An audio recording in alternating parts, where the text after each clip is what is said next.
Good afternoon, everyone. Welcome back. My name is Eric Strait. I'm a certified sommelier with the Court of Master Sommeliers, as well as holding the WSET diploma. And I am coming to you today to do another virtual tasting note on behalf of Saratoga Eagle Sales and Service. Today, we are going to be discussing this bottle right here. This is released under the name Escarpe. This is their Loire Valley Sauvignon Blanc, vintage is 2018. There is another wine released under the Escarpe label. It's their Sauvignon Blanc.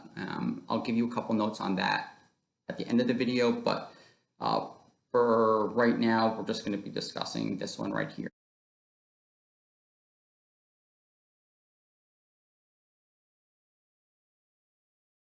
So first things first, Escarpe is not the producer. Escarpe is a cuvée name, if you will, that this company, 1752 Signature Wines, came up with.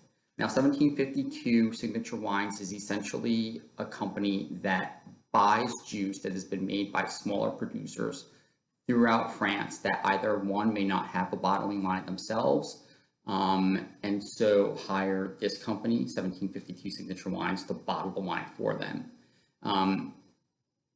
For the consumer, that's a great thing in the sense that it helps bring down production costs a little bit so that the eventual wine that you purchase is at a lower price point than you would if growers had to invest in bottling lines themselves.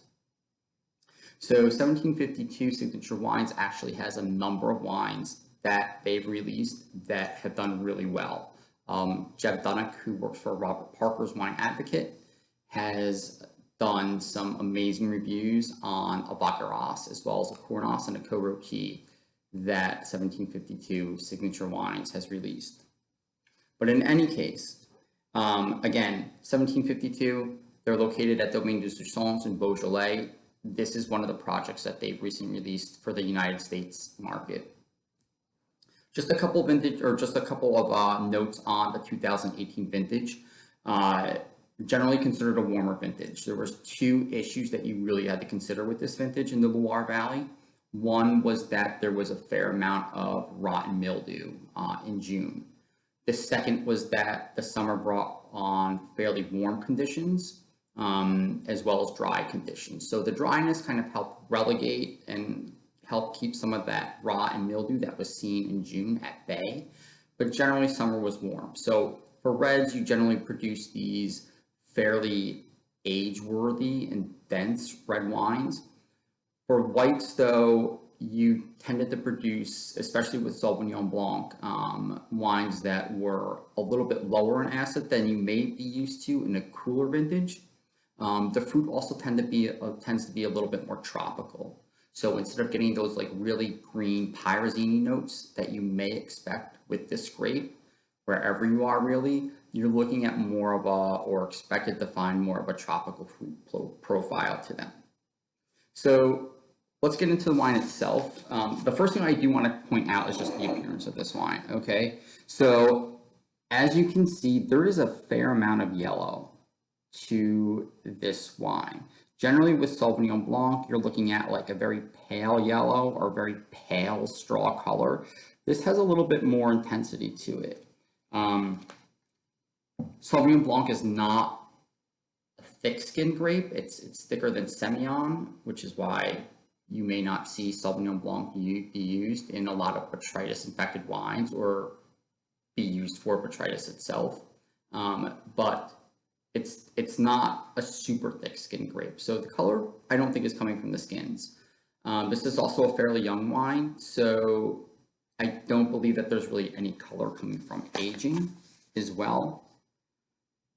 In addition, there's not much rim variation, so the color fading from the core to the outside of the rim. There's no variation at all, which indicates, again, a youthful wine.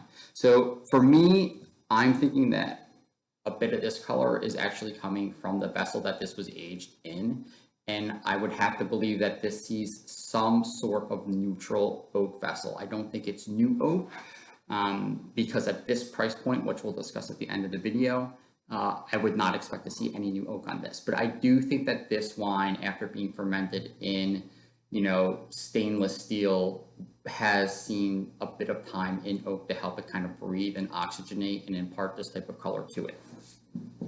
Okay, so the wine itself. On the nose,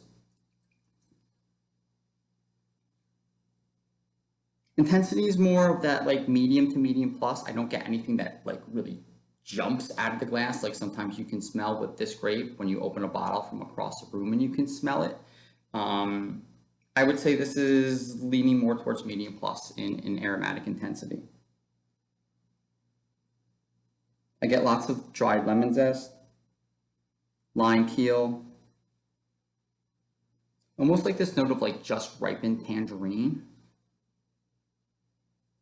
And then I also get these notes of like, kind of like yellow apple skin and kiwi fruit.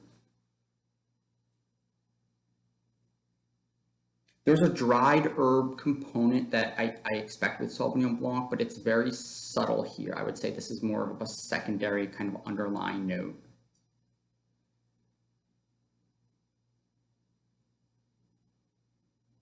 And then I also get these really subtle traces of kind of flint and kind of super unique that I really have never gotten on Sauvignon Blanc before is kind of juniper on the back end of this. It kind of reminds me almost a little bit of gin.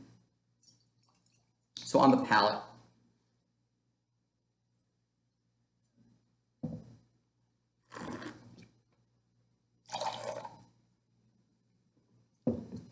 say acid's medium plus. Higher than I would have expected for this vintage and reading up on the 2018 vintage in the Loire Valley, where some of these wines tend to get a little bit flabby. I think this still has a ton of brightness and freshness to it.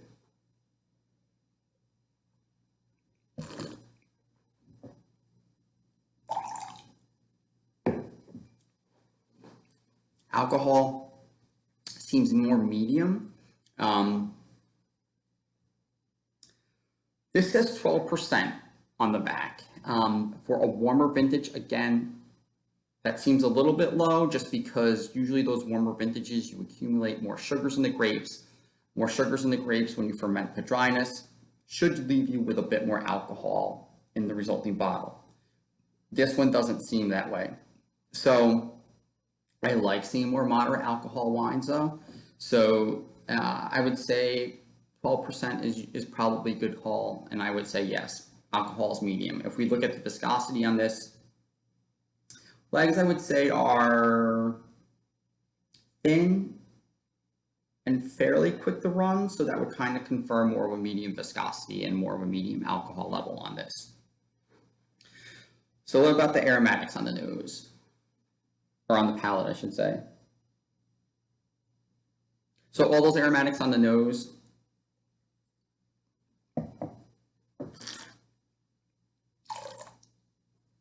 I'm going to confirm on the palate as well. I would say I get a little bit more of that citrus fruit right up front. I would say I also kind of get a little bit more of like a white peach component to this on the palate.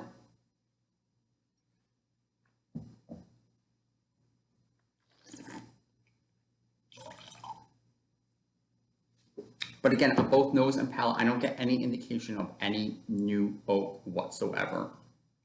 No baking spices, no toast, no vanilla. I don't get any sweetness or implied sweetness from baking spices, which to me would indicate some sort of new oak vessel. So again, I think there's like a thing about the color, which to me, again, wants to say neutral oak vessel for aging.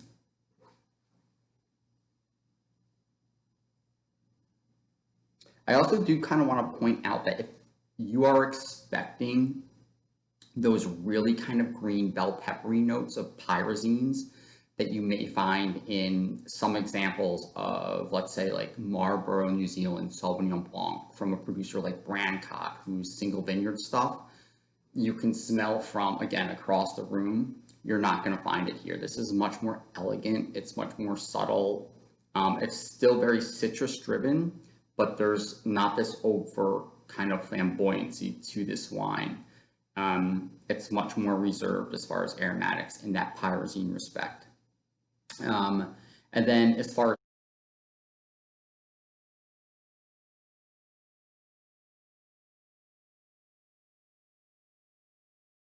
as thiols, which are another common chemical compound where you'll get that aromatically with Sauvignon Blanc, you're not going to find an overt presence of them here. So thiols are chemical compound where you have yeast strains that are present in the lees cells of a fermented wine interacting with sulfur compounds.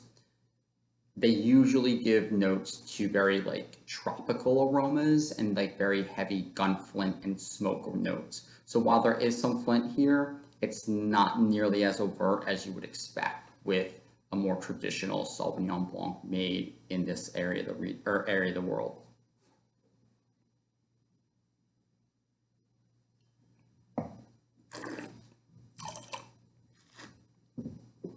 Yeah, super just elegant, clean, bright, and fresh. Food pairings, a number of things I would do with this. I would probably just do simply prepared whitefish, more on the milder side, with just a squeeze of like fresh lemon citrus. You could even just do something like a basic arugula salad that's just dressed with something like some extra virgin olive oil, a squeeze of fresh lemon, and like a sprinkling of coarse sea salt. Maybe even like a crudité platter with some fresh herb spreads to them, or even just like a really mild goat cheese that's got a little bit more of an acidic bite to it, and crackers if you wanted to start out something like that before dinner. So pricing on this, and this is going to be wholesale pricing, by the way. $9.33 on one case. This comes down to $8.66 per bottle on 2 cases. These are 12 bottle cases. The size of the bottles are 750 milliliters. Like I did mention at the beginning of the video, there is a Sancerre that is released under the Escarpe label. Pricing on that is going to be $20 per bottle on 1 case, 12-pack cases on those. On 2 cases, the Sancerre gets down to $18. So if this is something that you think may interest you, go out, ask your retailer for a bottle, and enjoy. Let us know what you think.